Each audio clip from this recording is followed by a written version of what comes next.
So my morning rant video, I spoke to national lab testing. So when the West Coast starfish wasting disease came up, uh, the timing right after Fukushima is extremely suspicious. To me, it is a tell that the radioactivity from Fukushima got into the ocean extensively enough to affect the ocean itself, the organisms in the ocean. My theory on the starfish wasting disease is genetically, whatever the organism that caused the disease got modified in the 2 years of swimming out at sea. And it got modified enough to become a fatal disease to the starfish. So the starfish might not show any sign of a nuclear contamination element.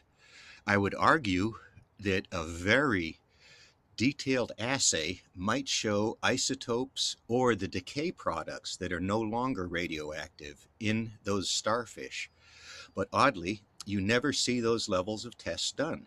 You never hear of a thyroid being taken out and all of the constituents of that thyroid offered as an analysis, because there could be leads, there could be mercuries, there could be other decay products after the nuclear explosion besides the genetic damage that causes or can cause. Remember, it's odds, it's stochastic stuff, it's gambling. So so this was my thought on how that starfish wasting disease was created. Now, the reason I went there is because one of the first things that starts to grow after a nuclear reactor accident is a black mold.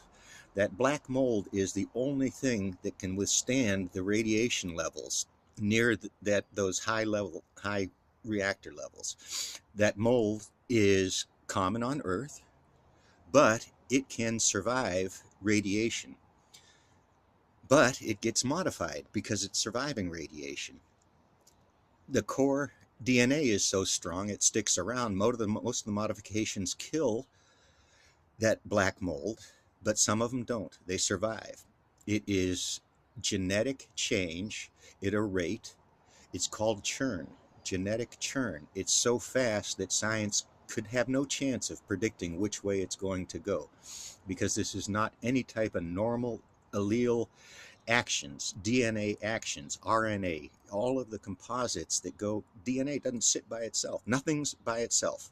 Not you, not anybody. So there's where I went. There's kind of the chase through. That was my thought, is that a microorganism had gotten modified that carried the disease that killed off the starfish. So I know they looked at the causation of the disease, but did they look at the root cause of whatever that new thread of bacteria, or it could have been a prion? We don't know. This is the type of research that you have to get curious, and all of a sudden you need $1 billion lab to answer these finite questions.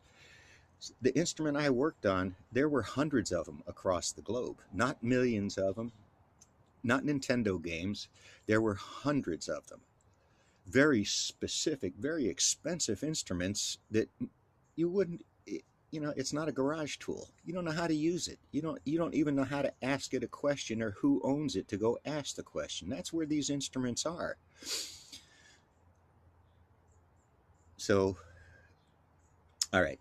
So I think I stepped through the starfish wasting. My idea of the causation of it was genetic damage to a microorganism out at sea that had some minor deviation that was enough to kill off every starfish it got into.